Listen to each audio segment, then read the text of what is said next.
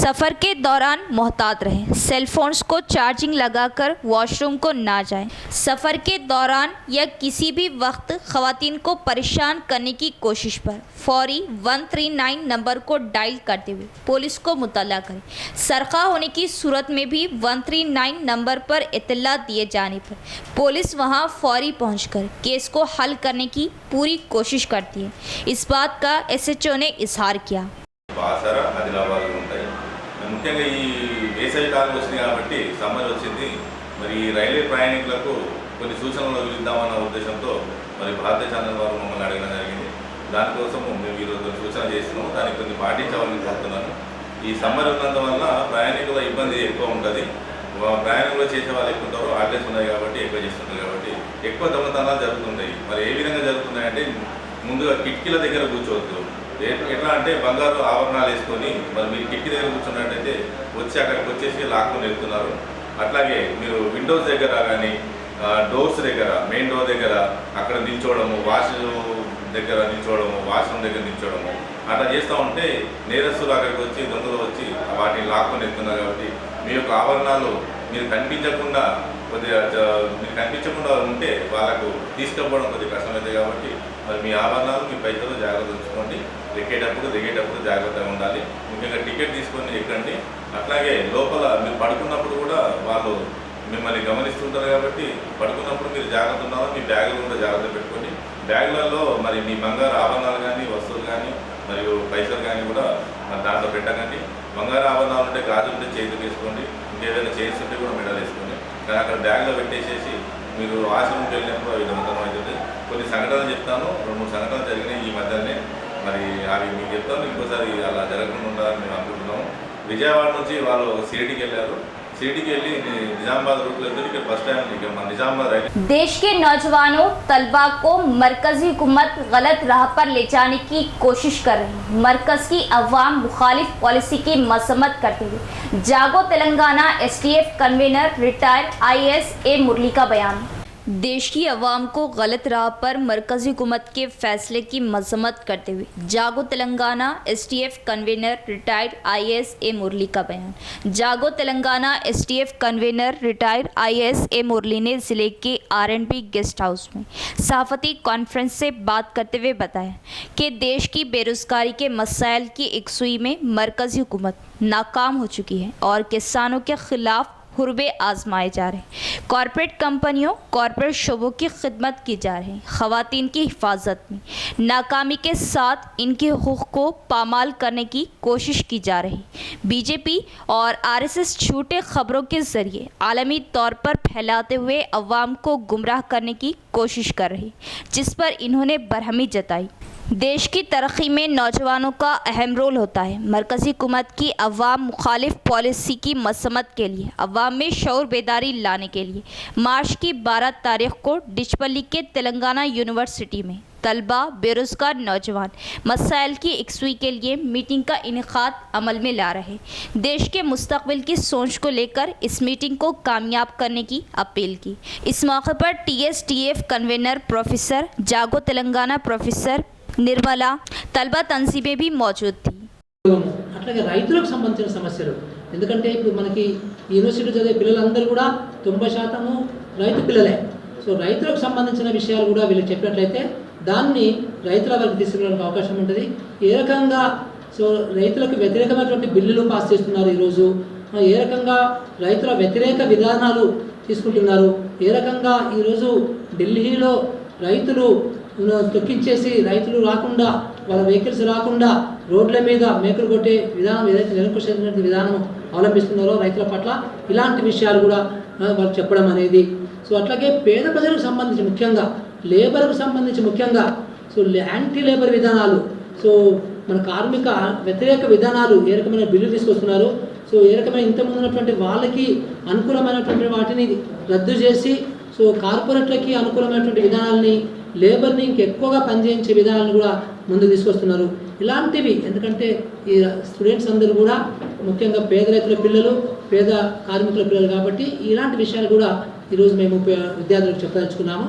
So ఏ రకంగా దేశం మొత్తాన్ని ముఖ్యంగా యువతని పెడదలను పట్టిస్తున్నది, ఏ రకంగా అబద్ధాల న్యూస్ ప్రపంచం మొత్తంలో అతి భయంకరమైన అబద్ధాలు ఆడుకుంటూ సో వాట్సాప్ యూనివర్సిటీలలో ఒక ప్రొఫెషనలైజ్ చేశారు. ప్రపంచంలో ఇప్పటివరకు చారిత్రాత్మకంగా తీసుకున్నా కానీ సో ఇప్పుడు వర్తమానంలో తీసుకున్నా కానీ ఇంత భయంకరమైనటువంటి ఒక ఫేక్ న్యూస్ అబద్ధపు న్యూస్ ప్రచారం చేయడంలో ఆర్ఎస్ఎస్ బీజేపీ అనేది ఏ రకంగా ముందుకు తీసుకెళ్తుంది అనే విషయాలు కూడా మేము కూలంకషంగా విద్యార్థులకు చెప్పదలుచుకున్నాము. ఎందుకంటే ఈరోజు యువత అనేది చాలా ముఖ్యము, దేశానికి యువతనే భవిష్యత్తు కాబట్టి సో వీళ్ళు వాళ్ళ ఆర్ఎస్ఎస్ మాయాజాలంలో పడకుండా సో వాళ్ళ అబద్ధపు ప్రచారాన్ని నమ్మకుండా ఉండడానికి మేము వాళ్ళకి ఎగ్జాంపుల్స్తో సహా చాలా విషయాలు చెప్పి సో విద్యార్థుల్ని ఒక రాజ్యాంగబద్ధంగా నడుచుకునేటట్లుగా రాజ్యాంగాన్ని పూర్తిగా వాళ్ళ ఆలోచన విధానాలు ఉండేటట్లుగా సో LRS स्कीम के दरख्वास्त गुजारों को तेलंगाना हुकूमत की खुशखबरी। तेलंगाना हुकूमत ने LRS लैंड रेगुलराइजेशन स्कीम के दरख्वास्त गुजारों को खुशखबरी दी है। दरख्वास्त गुजार को 31 मार्च तक अपनी ज़मीन को बाकायदा बनाने के लिए मुकम्मल फ़ीस अदा करने का मौका दिया गया है। इस मुद्दत में LRS की मुकम्मल फ़ीस अदा करने वाले दरख्वास्त गुजार की ज़मीन को बाकायदा बनाया जाएगा, जिस पर वो मकान तामीर कर सकते हैं और बैंक से कर्ज भी हासिल कर सकते हैं। चीफ मिनिस्टर रेवंत रेड्डी ने इस सिलसिले में ओहदेदारों को हिदायत दी कि वक्फ, सरकारी और हिंदू एंडोमेंट और अदालत में ज़ेरे दौरा अराजी को छोड़ बाकी अराजी को बाकायदा बनाया जाए। हुकूमत के फैसले से 25 लाख और मुतवस्सित तबके के दरख्वास्त दहिंदगान को फ़ायदा होगा। हुकूमत ने साल 2020 में 31 अगस्त से 31 अक्टूबर तक LRS स्कीम के तहत दरख्वास्तें हासिल की थी, जिसमें हैदराबाद और रियासत की दीगर बल्दियात और पंचायतों से 25,44,000 अफराद ने दरख्वास्तें दाखिल की थी।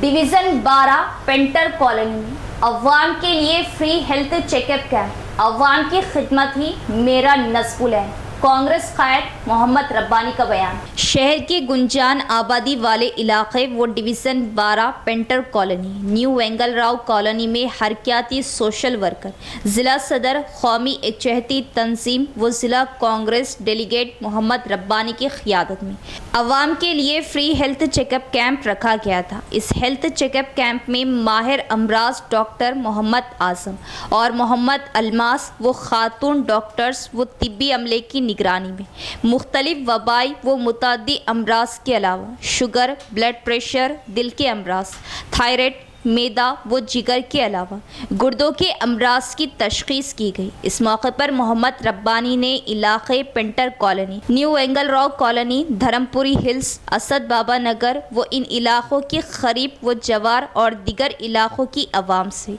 इस फ्री हेल्थ चेकअप कैंप से इस्तिफ़ादा हासिल करने की ख्वाहिश का इजहार किया। आज कांग्रेस गवर्नमेंट की जानिब से रेवंत रेड्डी साहब और शब्बीर साहब की जानिब से हम लोगों को इस बात की हिदायत दी गई थी कि फ्री हेल्थ कैंप लगाया जाए। तो उस वजह से डिवीज़न नंबर 12 में आज ये प्रोग्राम लगाया गया है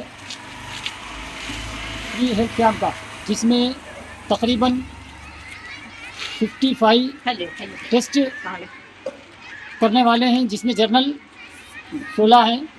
और अल्हम्दुलिल्लाह हमारा जो डिवीज़न नंबर 12 है तकरीबन स्लम एरिया है। हमारी गवर्नमेंट से, हुकूमत से ये अपील है कि कांग्रेस गवर्नमेंट से कि हमारे इस बस्ती को हर वो चीज़ में पहले हम लोगों को इसका फ़ायदा पहुँचाए तो बेहतर होगा, क्योंकि हर वो चीज़ में पीछे है। यहाँ का मामला ऐसा है, रोज़मर्रा की ज़िंदगी है, ऐसी चीज़ों को जो गवर्नमेंट की तरफ से जो फ़ायदा पहुँचता है वो फ़ायदा ज़्यादा से ज़्यादा कांग्रेस गवर्नमेंट हमारे महल्ले डिवीज़न नंबर 12 को अगर पहुँचाए तो बेहतर होगा। डिचपल्ली सिंगल विंडो सोसाइटी के नवमुंतखबा चेयरमैन का एकता के साथ रामचंद्र गौड़ का इंतखाब अमल में लाया गया। साबिका चेयरमैन के मुस्तफ़ी होने से नए इंतखाब को अमल में लाया गया। मुआविन रजिस्ट्रार सत्यनारायण का ऐलान। डिशपली सिंगल विंडो सोसाइटी चेयरमैन के ओहदे को जयपाल के इस्तीफ़ा दिए जाने से मखलूआ चेयरमैन कुर्सी के लिए 9 मुंतखबा चेयरमैन की तश्कील के लिए सरकारी तौर पर नोटिफिकेशन के ऐलान से मंगल के रोज़ चेयरमैन ओहदे के लिए एक फ़र्द ने ही अपना नॉमिनेशन दाखिल किया, जिस पर वक्त के अख्ताम के बाद सोसाइटी चेयरमैन की हैसियत से इलेक्शन ओहदेदारों ने नॉमिनेशन दाखिल करने वाले वाहिद शख्स रामचंद्र गौड़ को चेयरमैन नामजद करते हुए ऐलान किया। उस वक्त इन्हें सोसाइटी चेयरमैन की हैसियत से हल्फ दिलाया गया। इस मौके पर मौजूद तमाम कांग्रेस कायदीन ने 9 मुंतखबा सोसाइटी चेयरमैन को मुबारकबाद पेश की। इस मौके पर चेयरमैन रामचंद्र गौड़ ने बात करते हुए बताया कि रूरल एमएलए भूपत रेड्डी के ताउन से इस सोसाइटी को हर जाविये से तरक्की अमल में लाई जाएंगी। हमेशा किसानों के साथ रहते हुए इन्हें किसी भी किस्म की नाइंसाफ़ी को ना होने दिया जाएगा और किसानों को सोसाइटी डायरेक्टर्स के मशवरों पर काम करते हुए फैसले लिए जाएंगे। बादशाह डिशपली किसानों के संगम ने 9 मुंतखबा चेयरमैन रामचंद्र गौड़ की शालपोशी गुलपोशी करते हुए तहनीत पेश की। దిచ్చిపల్లి దాకా ఒక 20 కిలోమీటర్లు 15 విలేజ్లు ఉన్నాయి. అయితే గత 20 సంవత్సరాల నుండి ఒకతేతనే చైర్మన్ ఉంటుండు. ఇక్కడ ఏం జరుగుతుందో అంత మాయాజాలం అది ఊరు తెలకుండా ఉండే.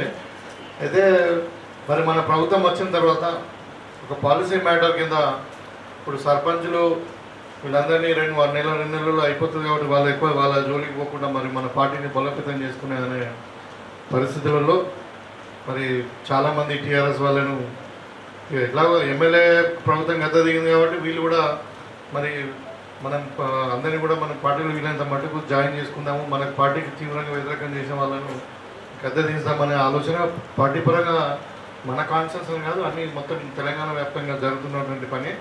మనం ఇలా చూస్తూ ఉన్నాం, చాలామంది ఎంపీపీలు మున్సిపల్ చైర్మన్లు అందరూ కూడా వాళ్ళ అవిశ్వాసం పెట్టడము, మన వాళ్ళు మళ్ళీ గెలవడము. ఎందుకంటే వాళ్ళు చాలా ఘోరమైన రాజకీయం చేసింది టీఆర్ఎస్లో. అందుకని ఇవాళ ఇక మిగతా వాళ్ళకు కూడా నేను అంటే చెప్తున్నాం, సరే ఆ ప్రాసెస్ నడుస్తూ ఉంది. అయితే ఈ సందర్భంగా ముఖ్యంగా ఈ కార్యక్రమానికి అంటే విజయం సాధించినటువంటి తమ్ముడు మన రామచంద్ర గౌడ్ గారికి, అదేవిధంగా వైస్ చైర్మన్ గారు నరసన్న గారికి, గంగారాం గారికి, సుద్దపల్లి, మిగతా మన డైరెక్టర్స్ సభ్యులందరికీ పేరు పేరున శుభాకాంక్షలు. మరి రామచంద్ర గౌడ్ నాకు ఇప్పుడే కాదు, చాలా రోజుల నుండి పరిచయం. అక్కడ అందరికి అశోక్ కానీ వీళ్ళందరూ కూడా యానంపల్లిలో నాకు చాలా సంబంధాలు. మరి అక్కడ టీఆర్ఎస్లో జడ్పీటీసీ వీళ్ళంతా ఏం చేసినారో ఆ గ్రామంలో కానీ అంటే ఒక మంచి పని చేయలే కానీ ఇట్లనే అందరినీ వాళ్ళను సతాయించడు, వీళ్ళని సతాయించడు, బెదిరించడు ఇదంతా ఉంటే మనం ఇప్పుడు ఆడ పార్టీ బలోపేతమైంది. ఇప్పుడు మన గౌరవ్ చైర్మన్ అయిన తర్వాత మళ్ళా యానంపల్లిలో కాంగ్రెస్ పార్టీ అత్యంత బలంగా తయారు కావాలి మనం. ఇందు గురించి అంటే డిచ్పల్లి పిఎస్సిఎస్ చైర్మన్గా ఎన్నుకోబడినది నన్ను. అందుకే పెద్దలు గౌరవనీయులు డాక్టర్ భూపత్ రెడ్డి ఆశీర్వాదంతో ఇలా నేను చైర్మన్గా అయినాను. వారి సహకారంతో అలాగే పెద్దలు కంచెట్టి గంగన్న గారు, అలాగే పెద్దలు శ్రీనివాసన్న, పులసాని శ్రీనివాసన్న గారు, అలాగే మా పాలక వర్గము, అలాగే గ్రామ కాంగ్రెస్ సీనియర్ నాయకులు పులేన్న కానీ, అంబర్ సింగ్ కానీ, ఇంకా సర్పంచులు, అలాగే మా పాలక వర్గము, మా యానంపల్లి గ్రామము, అన్ని గ్రామాలకు అందరికీ నా ఉదయపూర్వక నమస్కారాలు. ఇక సొసైటీకి వస్తే మంచి మా సొసైటీ డిచ్పల్లి పెద్ద సొసైటీ, రైతులకు ఏమి ఇబ్బంది కాకుండా అన్ని పెద్దలతో సహకారం తీసుకొని ఏమి ఇబ్బంది కాకుండా వడ్లు కొనుగోలు చేయడం జరుగుతుంది. అందుకే అందరికీ నా ఉదయపూర్వక నమస్కారాలు. జై కాంగ్రెస్. इख्तिताम से क़ब्ल एक नज़र डालेंगे आज की सुर्खियों पर।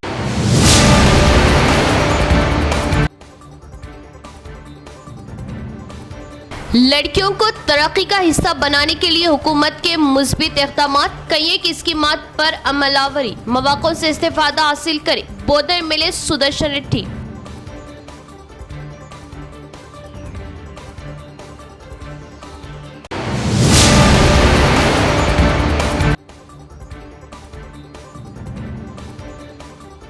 रियासत में इंटरमीडिएट इम्तिहानात के तमाम तर तैयारियां मुकम्मल। इम्तिहानी मराकिज पर खुसूसी बंदोबस्त। मिनट की ताखिर पर दाखिला नहीं मिलेगा।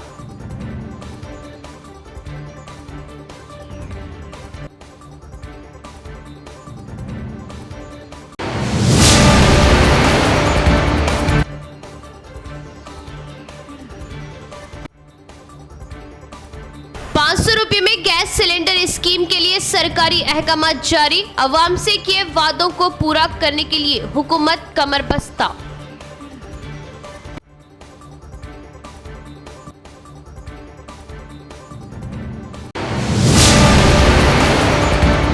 तो ये थी खबरों की तफसील। इंशाअल्लाह मज़ीद खबरों के साथ फिर मुलाकात होगी। तब तक देखते रहे परवाज़ टीवी। अब दे इजाज़त, अल्लाह हाफ़िज़।